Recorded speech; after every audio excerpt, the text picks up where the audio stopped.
Hello dear students, उम्मीद करता हूँ आप लोग बहुत अच्छे होंगे। हमने सेकंड वीडियो में कूलम्स लॉ पढ़ा था। थर्ड वीडियो में हम पढ़ने वाले हैं कूलम्स लॉ के एप्लीकेशंस, कैसे वो सिस्टम ऑफ चार्जेस पे अप्लाई होता है, कैसे हम वहाँ से इलेक्ट्रिक फील्ड का कॉन्सेप्ट डेवलप करते हैं, इलेक्ट्रिक फील्ड लाइंस कैसे जनरेट होती हैं और उनका क्या सिग्निफिकेंस है, और भी बहुत कुछ। तो आइए स्टार्ट करते हैं lecture number third. Student, forces between multiple charges numerical point of view से बहुत इंपॉर्टेंट है। इसके न्यूमेरिकल अक्सर आपको टकरा जाते हैं आपके एग्जाम्स में।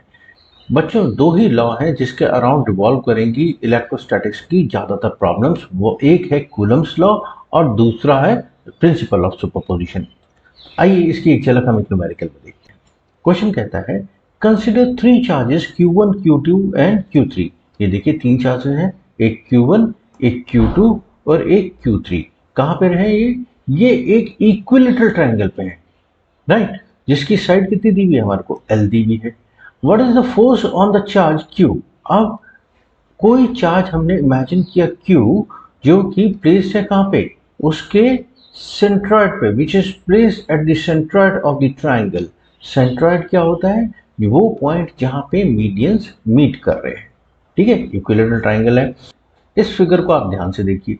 अब जब भी फोर्स लगती है तो वो किसके अलावा लगती है, the line joining the two charges, है ना। तो Q1 जो इस पे फोर्स लगाएगा वो यहां से लगाएगा। तो because both of these are like charges, तो Q1 क्या करेगा, रिपेल करेगा, इस डायरेक्शन में फोर्स लगाएगा।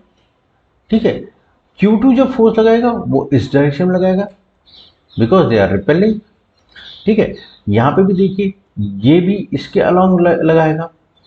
तो क्या करेंगे, देखिए बी जो चार्ज लगा रहा है, मतलब सेकंड जो चार्ज लगा रहा है, सेकंड वाला चार्ज जो लगा रहा है फोर्स किस पे, क्यू पे, तो मैं उसे F2 कह देता हूं। तो ये F2 और ये जो यहां से फोर्स लगा रहा है वो कौन सा होगा, उसे हम F3 कह देते हैं। ठीक है, अब देखिए ये कितने एंगल पे लगाएंगे।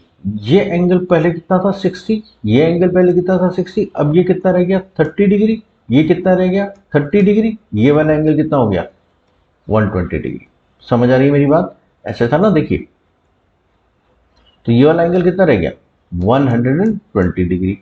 अब यहां से ये भी बाइसेक्ट हो रहा है, ये पूरा 120, तो ये कितना रह जाएगा 60 डिग्री, ये कितना रह जाएगा 60 डिग्री।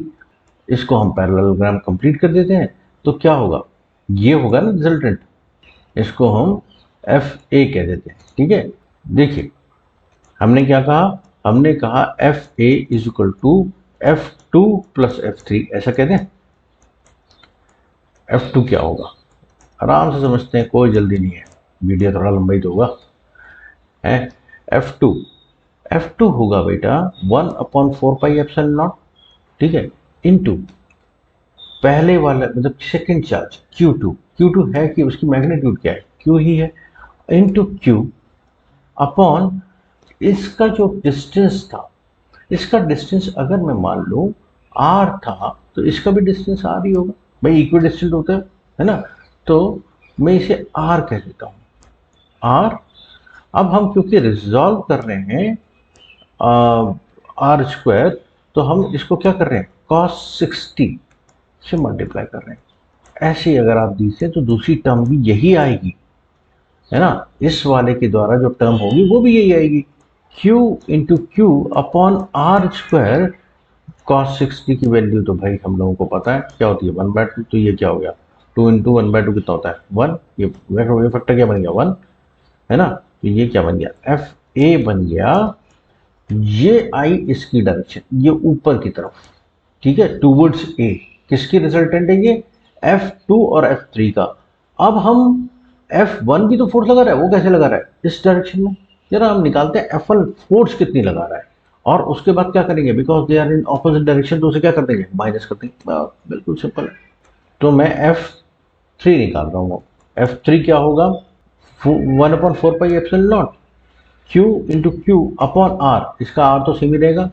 हमने क्या समझ लिया इससे कि F1 और F2 का जो मैग्नीट्यूड आया, ठीक है, रिजॉल्व करने के बाद वो किसके बराबर आया F3 के, लेकिन कैसे, ऑपोजिट डायरेक्शन में।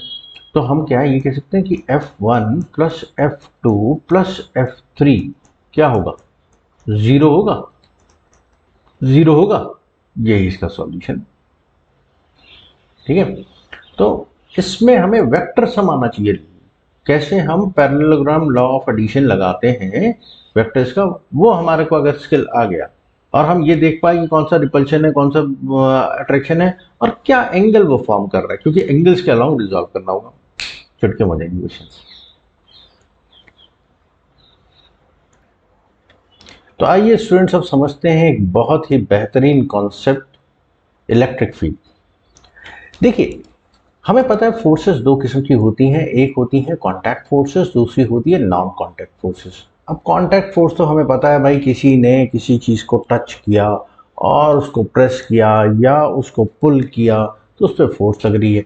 लेकिन ये नॉन कांटेक्ट फोर्सेस कैसे लग जाती है, मैंने हवा में इस स्टाइलस को छोड़ा और ये नीचे गिर गया, कैसे लगाई अर्थ ने इस पे जो है फोर्स। इसी तरीके से एक चार्ज ने दूसरे चार्ज पे कैसे लगाई फोर्स। तो ये पाया कि ये फोर्स जो लगती है ये एक फील्ड क्रिएट करता है। क्या क्रिएट करता है, फील्ड क्रिएट करता है एक चार्ज या कोई भी मैटर अपने अराउंड, ठीक है, ये फील्ड है।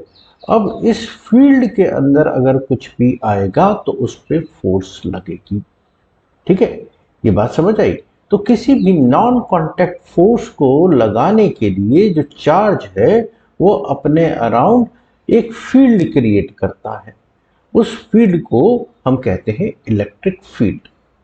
यहाँ पे अगर पार्टिकल पड़ा है ये उस पर तभी फोर्स लगाएगा अगर इस पार्टिकल के अंदर कोई और चार्ज है, बिना चार्ज के ये उस पर फोर्स नहीं लगाएगा। अगर मैं इस चार्ज पार्टिकल को यहाँ से रिमूव कर दूं तो क्या ये फोर्स लगाएगा, उस पर नहीं लगाएगा। पर क्या इलेक्ट्रिक फील्ड रहेगी, जी हाँ, इलेक्ट्रिक फील्ड हमेशा रहती है। If charge is there, electric field is definitely going to be there around it. हम इसको डिफाइन कैसे करते हैं, इलेक्ट्रिक फील्ड इंटेंसिटी, इंटेंसिटी के फॉर्म में, या फिर हम यूं कहें कि ये जो इलेक्ट्रिक फील्ड है it is an abbreviation of electric field intensity. जब हम कह रहे हैं कि यहाँ पे ये इलेक्ट्रिक फील्ड लग रही है या इलेक्ट्रिक फील्ड प्रेजेंट है, that means we are talking about electric field intensity, ठीक है।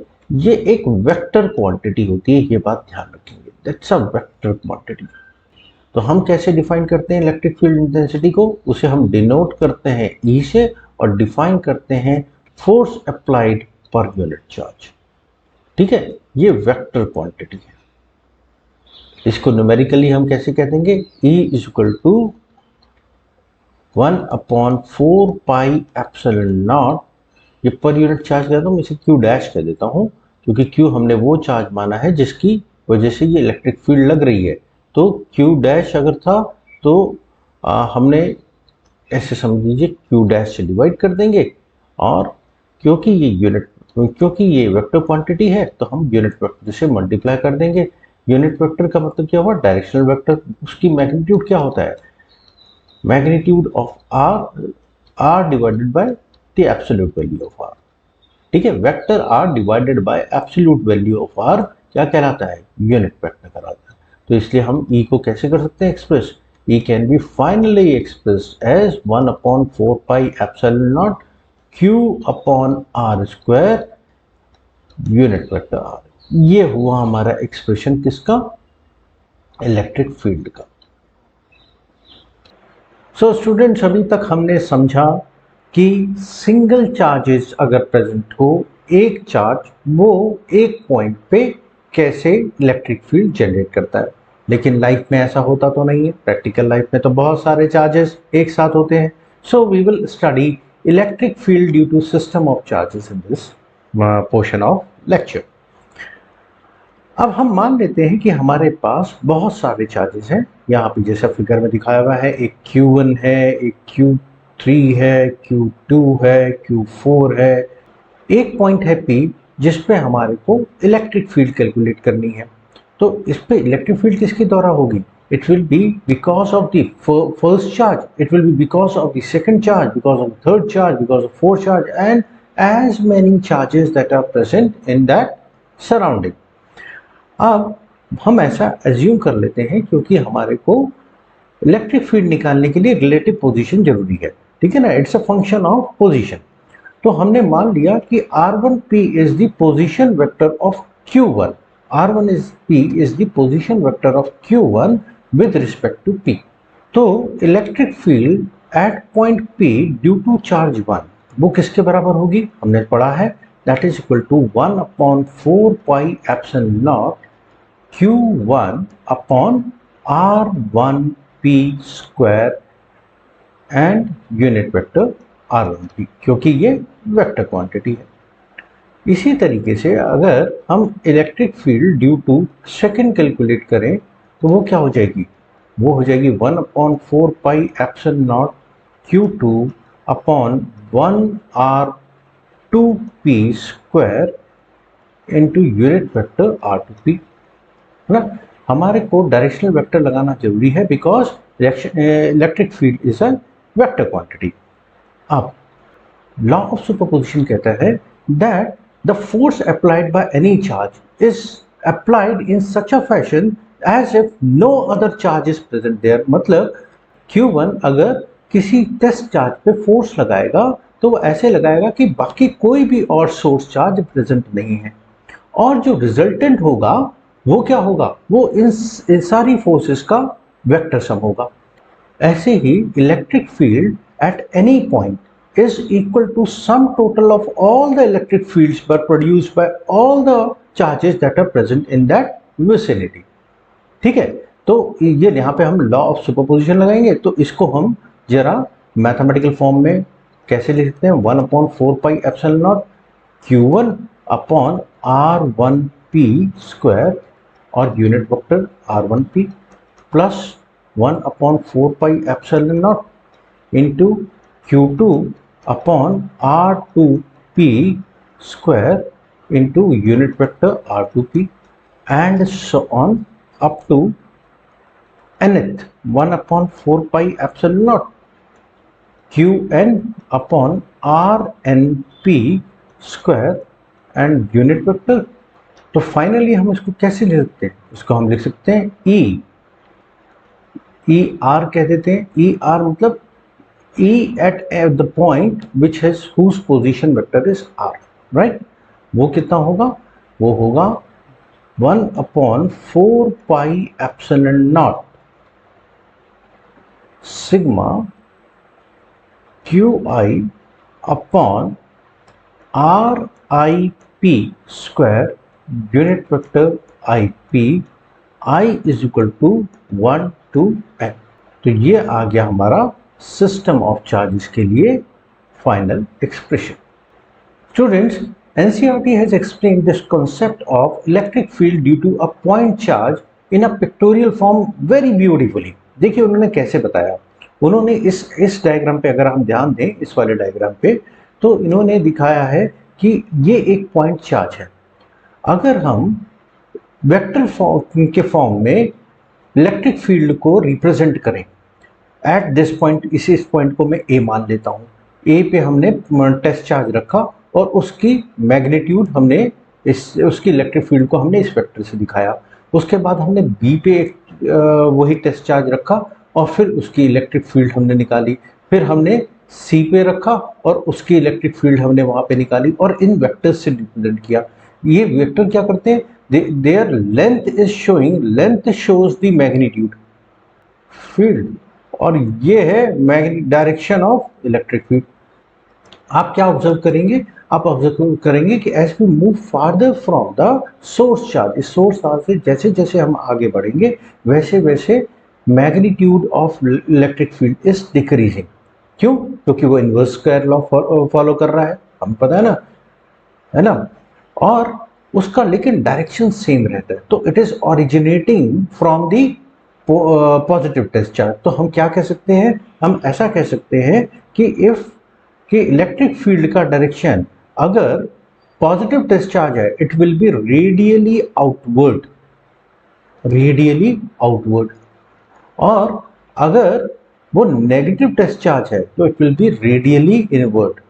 ठीक है, तो ये चीज हमारे को ध्यान रखनी होगी। अब इसी से कॉन्सेप्ट डेवलप हो जाता है इलेक्ट्रिक फील्ड लाइंस का। तो आइए स्टूडेंट्स, हम एक बहुत ही बढ़िया कॉन्सेप्ट समझते हैं इलेक्ट्रिक फील्ड लाइंस। ये हमारे को इलेक्ट्रिक फील्ड को स्टडी करने में बहुत मदद करता है। इसके बारे में हमने थोड़ा बहुत जाना है अपने 10th स्टैंडर्ड में भी, अब इसे जरा डिटेल में जानेंगे। राइट, इलेक्ट्रिक फील्ड लाइंस क्या होती हैं? दीज आर इमेजिनरी लाइंस, जैसा कि हमें पता है। ये कहाँ से स्टार्ट होती हैं कि आप इस पिक्चर में देख सकते हैं। ये हमेशा पॉजिटिव सोर्स चार्ज से स्टार्ट होती है। दे originate from positive source charge. ये कहाँ पे टर्मिनेट होती है? ये हमेशा नेगेटिव सोर्स चार्ज पे टर्मिनेट होती हैं। ये हमें क्या बताती हैं? ये हमें दो चीजें बताती हैं। एक तो ये बताती हैं कि इलेक्ट्रिक फील्ड का डायरेक्शन क्या होगा। दूसरा, ये हमारे को आइडिया देती है, एस्टिमेट देती है कि इलेक्ट्रिक फील्ड इंटेंसिटी कैसी है एक पर्टिकुलर पॉइंट पे, या फिर हम यूं कहें कि ये दो पॉइंट्स में इलेक्ट्रिक फील्ड इंटेंसिटी अगर हमें कंपेयर करनी हो तो कंपेयर करने में हेल्प करती है। एग्जैक्ट मैग्नीट्यूड नहीं बताती, लेकिन कंपेयर करने में हेल्प करती है। अगर आपको इलेक्ट्रिक फील्ड का डायरेक्शन जानना है तो सबसे पहले तो हमारे को क्या करना होगा? इलेक्ट्रिक फील्ड लाइंस बनानी पड़ेगी isotropically. What is the meaning of isotropically? That means if you look at this figure, equal number of electric lines of force or electric field lines are drawn in all the directions। सारे direction में equal concentration में या equal density से electric field lines जानी चाहिए। ठीक है, और वो इमर्ज कहाँ से करनी चाहिए? वो इमर्ज करनी चाहिए पॉजिटिव सोर्स चार्ज से। और इस पे अगर मुझे मान लीजिए ये मेरी इलेक्ट्रिक फील्ड लाइन है, मैं ठीक है एक हाइपोथेटिकल केस बता रहा हूँ, और मुझे इस पॉइंट पे इलेक्ट्रिक फील्ड का डायरेक्शन जानना है, तो मैं क्या करूंगा? I draw a tangent at this point. That tangent to the curve is going to reflect the direction of electric field at that particular point. अब बात आती है कि इंटेंसिटी की। तो इंटेंसिटी हम डायरेक्ट तो नहीं जान निकाल सकते, हम कंपेयर कर सकते हैं। हम कंपेयर करेंगे electric field lines passing per unit area. Per unit area में यहाँ पे निकाला और पर यूनिट एरिया हमने यहाँ पे निकाला। ठीक है, दोनों को कंपेयर कर दिया। मान लीजिए ये पॉइंट P1 है, ये पॉइंट P2 है, तो हमें उनकी इलेक्ट्रिक फील्ड का रेशियो मिल जाएगा। इलेक्ट्रिक फील्ड नहीं मिलेगी, उसकी इलेक्ट्रिक फील्ड का रेशियो मिल जाएगा। राइट, देखिए यहाँ पे कितने अच्छे से डिफाइन किया गया है। आप इनको अपने नोट साथ साथ बनाते जाइए पॉज करके, so that you have ready reference material for your exams. The electric field in a region can be graphically represented by drawing certain curves known as lines of electric force or electric field lines. Lines of force are drawn in such a way that the tangent to a line of force gives the direction of the resultant electric field there. If we draw the lines isotropically, है ना, कुछ important चीजें उनका ध्यान रखेंगे। The lines are drawn uniformly in all directions. ये मैंने आपको बताया आइसोट्रॉपिकली का मतलब क्या है? हर डायरेक्शन में यूनिफॉर्मली आना चाहिए। Right, we can compare the intensity. Again we can compare the intensity, we can not calculate the intensity with that. हम कंपेयर कर सकते हैं at 2 points by just looking at the distribution। आपने figure देखी, आप देख करके एस्टिमेट कर सकते हैं। और बेहतर कैलकुलेट करना है तो अभी मैं आपको उसके कैलकुलेशन का मेथड भी बताऊंगा कि इससे हम रिलेटिव इंटेंसिटीज कैसे कैलकुलेट कर सकते हैं। जैसा कि हम जानते हैं कि आइसोलेशन में चार्जेस तो होते नहीं, तो चार्जेस अगर मान लीजिए आप दो चार्जेस पॉजिटिव पॉजिटिव एक दूसरे के नज़दीक हैं तो वो कुछ ऐसा पैटर्न बनाएंगे।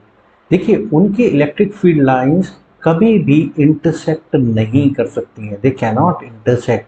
तो इसलिए वो देखिए कैसे जा रही हैं, शुरुआत में एक दूसरे के नज़दीक आएंगी भी तो दे विल मूव अपार्ट, वो दूर चली जाएंगी। लेकिन और दोनों से ही देखिए इमर्ज हो रही हैं, पॉजिटिव पॉजिटिव वो इमर्ज हो रही हैं। लेकिन अगर पॉजिटिव होगा और नेगेटिव होगा तो वो क्या होगी? एक से इमर्ज होगी और दूसरी में जाकर टर्मिनेट होगी। राइट, नेगेटिव नेगेटिव होगा तो दोनों में टर्मिनेट होंगी लेकिन इमर्ज नहीं होगी। राइट, इस बात को हम ध्यान रखेंगे। आइए इसके बाद हम सीखते हैं कि 3 डायमेंशन में हम इसे कैसे रिप्रेजेंट कर सकते हैं और उससे इंटेंसिटी कैसे हम एस्टिमेट कर सकते हैं। स्टूडेंट्स, जैसा कि हम लोग जानते हैं कि हमारे डे टू डे लाइफ में कोई भी चीज़ 2 डायमेंशनल तो होती नहीं है। हमारे को हर चीज़ 3 डायमेंशनल होती है। तो चार्ज भी जब अपनी इलेक्ट्रिक फील्ड लाइंस बनाएगा या अपना इलेक्ट्रिक फील्ड बनाएगा तो वो 3 डायमेंशनल होगी, राइट। तो उसको हम जरा 3 डायमेंशनल फॉर्म में समझने की कोशिश करते हैं। ये देखिए, ये आपको एक फिगर दिखाई दे रही है जिसमें इलेक्ट्रिक फील्ड लाइंस एक इमर्ज हो रही है सोर्स चार्ज Q से। अब जैसा कि मैंने कहा था कि इसकी डायरेक्शन तो हमारे को बिल्कुल क्लियर नजर आ रही है। What about the intensity, what about the electric field intensity, उसे हम कैसे जज कर सकते हैं? तो हम लोग इसमें 2 पॉइंट्स मान लेते हैं। मान लीजिए एक पॉइंट है P1 और एक पॉइंट P2 है, जैसा कि यहाँ दिया हुआ है। अब ये जो है एक सॉलिड एंगल, एक ही सॉलिड एंगल बना रहे हैं, जैसे कि हमारा लीनियर एंगल होता है। सॉलिड एंगल मतलब angle in the 3 dimension, 3 dimension में एंगल बना रहे हैं। उस एंगल को हम क्या कहते हैं? छोटा एंगल है तो इसलिए हम उसे डेल्टा सिग्मा कहते हैं। अब जरा सा कॉन्सेप्ट याद करते हैं, एंगल क्या होता है? जो लीनियर एंगल हमने पढ़ा है वो क्या होता है? Angle is equal to arc upon radius, ठीक है, आर्क अपॉन रेडियस। इसी की से एनालॉजी ड्रॉ करें तो हमारा सॉलिड एंगल क्या होगा? सॉलिड एंगल में ये जो लेंथ है वो एरिया में कन्वर्ट हो जाएगी, डेल्टा एस, और रेडियस डबल कर देते हैं, ठीक है ना। तो ये होगा हमारा सॉलिड एंगल। ये डेल्टा सिग्मा सॉलिड एंगल बना रहे हैं कौन? वो एरिया जो कि जिसपे P1 लाई करता है और P2 लाई करता है। और ये क्रॉस सेक्शनल एरिया कैसा होना चाहिए? परपेंडिकुलर टू दीज लाइंस, इन लाइन से के परपेंडिकुलर होना चाहिए, तभी हम इलेक्ट्रिक फील्ड लाइंस की एग्जैक्ट एरिया कॉन्सेंट्रेशन निकाल पाएंगे या एरिया डेंसिटी निकाल पाएंगे। अगर मैं मान लूं कि ये वाला एरिया, ये वाला क्रॉस सेक्शनल एरिया जो इस पे P1 लाई करता है, दैट इज डेल्टा S1। तो यहां से हम निकालें तो डेल्टा S1 क्या हो जाएगा? Delta sigma into R1 square, जहां पे R1 क्या है? P1 का डिस्टेंस फ्रॉम O। ऐसे ही P2 का डिस्टेंस अगर हम R2 मान लें, P2 का distance from this point O that is source charge, अगर हम उसे R2 मान लें, और ये वाले एरिया को हम, जो कि सॉलिड एंगल बना रहा है यहाँ पे, उसे हम S2 मान लें, डेल्टा S2, तो डेल्टा से ये क्या होगा? Delta sigma into R2 square. ये तो श्योर है कि जितनी फील्ड लाइंस निकलेंगी इस पर्टिकुलर एंगल से, इस एंगल से जितनी फील्ड लाइंस निकलेंगी उतनी ही डेल्टा S1 से पास होंगी, उतनी ही डेल्टा S2 से पास होंगी। नंबर ऑफ फील्ड लाइंस तो बीच में और ऐड नहीं हो सकती, ना उसमें से डिलीट हो सकती हैं। अब मान लीजिए कि n is the number of field lines passing through delta sigma। अगर n1 electric field lines per unit area at P1 है और n2 small n2 electric field lines per unit area at P2 है, तो हम n1 कैसे निकाल सकते हैं? देखिए, हम n1 ऐसे निकाल सकते हैं, n1 will be equal to capital N upon delta S1, right. और डेल्टा S1 कितना है? n1 will be equal to capital N whole upon delta S1 is delta sigma into R1 square. ऐसे ही n2 निकालें तो वो क्या आएगा? n upon delta sigma into R2 square. तो इलेक्ट्रिक फील्ड एट 1 और इलेक्ट्रिक फील्ड एट 2 का अगर हम रेशियो निकालें तो वो क्या होगा? n1 upon n2। मैंने आपको यही बताया था कि हम इलेक्ट्रिक फील्ड इंटेंसिटी तो नहीं निकाल सकते, बट हम उनको कंपेयर करते हैं, रिलेटिव इलेक्ट्रिक फील्ड इंटेंसिटी निकाल सकते हैं। तो वो होगा n1 अपॉन n2। n1 कितना निकाला अभी हमने? n1 निकाला हमने capital N upon delta sigma R1 square upon capital N whole upon delta sigma R2 square. This cancels, so E1 अपॉन E2 क्या बन जाता है? देखिए, E1 अपॉन A2 बन जाएगा R2 square upon R1 square. क्या नतीजा निकला इससे? What do we conclude from this? We conclude that electric field intensity is following the Gauss square law। इस हिसाब से हम देखें तो जैसे जैसे हम दूर जाते रहेंगे सोर्स चार्ज से, तो वो क्या बनाएगा? रीजन ऑफ वीक फील्ड, ठीक है। और जैसे जैसे हम नजदीक आते रहेंगे तो वो क्या बनाएगा? Region of strong field, right. आइए स्टूडेंट्स, अब हम समझते हैं इलेक्ट्रिक फील्ड लाइंस की कुछ इंपॉर्टेंट प्रॉपर्टीज। सबसे पहली इंपॉर्टेंट प्रॉपर्टी है उसकी कि दे originate from positive charges and they terminate at negative charges, हमेशा। और अगर सिंगल चार्ज हो, मान लीजिए केवल पॉजिटिव चार्ज हमारे कंसिडरेशन में है, तो वहां से वो ओरिजिनेट तो होंगी, टर्मिनेट कहीं नहीं होंगी। तो वो टर्मिनेट कहाँ होते हुए मानेंगे हम? उसे हम कहेंगे कि they are terminating at infinity, right. Second property क्या कहती है? In a charge free region electric field lines can be taken to be continuous curves without any break. ठीक है, अगर हमारे को चार्ज वहां पे हमारे को दिखाई नहीं दे रहा है, जो एरिया हम कंसिडर कर रहे हैं वहां पे चार्ज अवेलेबल अगर नहीं है, तो इलेक्ट्रिक फील्ड लाइंस वहां पे कैसी होंगी? They will be continuous curve, right. तीसरा पॉइंट बहुत important, that they never cross each other. मतलब जैसा कि हमने समझा था कि अगर कोई इलेक्ट्रिक फील्ड लाइन है तो उस किसी भी पॉइंट पे, मान लीजिए पॉइंट पी मानता हूं, उस पे जो इलेक्ट्रिक फील्ड का डायरेक्शन होगा that will be tangent to this curve. अब मान लीजिए दूसरा कोई कर्व आ रहा है और उसका वो इसको इंटरसेक्ट कर रहा है, तो यहाँ पे क्या होगा? यहाँ पे ये भी टेंजेंट बन सकता है। तो क्या ये दोनों ही फील्ड लाइंस हमारे को क्या करेंगे? पॉइंट पी पे इलेक्ट्रिक फील्ड की डायरेक्शन बताएंगे, which is not possible because any vector quantity can have only one direction, दो डायरेक्शन नहीं हो सकती। तो इसलिए इंटरसेक्शन उनका पॉसिबल नहीं है। चौथी इंपॉर्टेंट चीज, electric field lines do not form a close loop. वो ऐसा नहीं होता कि वो क्लोज लूप बनाए। वो क्या होता है? पॉजिटिव से स्टार्ट होती हैं और नेगेटिव पे टर्मिनेट हो जाती हैं। ठीक है, ऐसा कोई क्लोज लूप नहीं बन सकता वो। ठीक है, दिस इज नॉट पॉसिबल। ठीक है, ये वाली लाइन जो मैंने बाद में बनाई वो पॉसिबल नहीं है। तो क्लोज लूप नहीं होता। They originate from positive, they end at negative. जहां पे हमारे को उनका एंड नहीं दिखाई दे रहा है, that means they are ending, they are terminating at infinity. आइए स्टूडेंट्स, अब हम एक बिल्कुल ही नया कॉन्सेप्ट समझते हैं। ये है कॉन्सेप्ट इलेक्ट्रिक फ्लक्स का। कल्पना कीजिए वी हैव सम सरफेस। हाँ, कोई सरफेस है, इसे हम मान लेते हैं एक सरफेस, और इसमें से लिक्विड फ्लो हो रहा है। लिक्विड फ्लो हो रहा है और उसका रेट ऑफ फ्लो क्या है? v है। v is the velocity with which it is flowing, right. और ये इसका जो एरिया है, ये क्रॉस सेक्शन, जो कि उसके फ्लो के डायरेक्शन के परपेंडिकुलर है। This area of cross section is perpendicular to the flow of liquid. तो उसको हम उस एलिमेंट को मान लेते हैं छोटा सा एलिमेंट ds। तो ठीक है, इस एरिया के छोटे से एलिमेंट को हमने मान लिया ds। Rate of flow of liquid through this area will be v into ds। इस v इंटू ds को ही हम फ्लक्स कहते हैं इस लिक्विड का। जो कॉन्सेप्ट हमने लिक्विड के लिए समझा, इसी लिक्विड को हम इलेक्ट्रिक फील्ड लाइंस मान लें।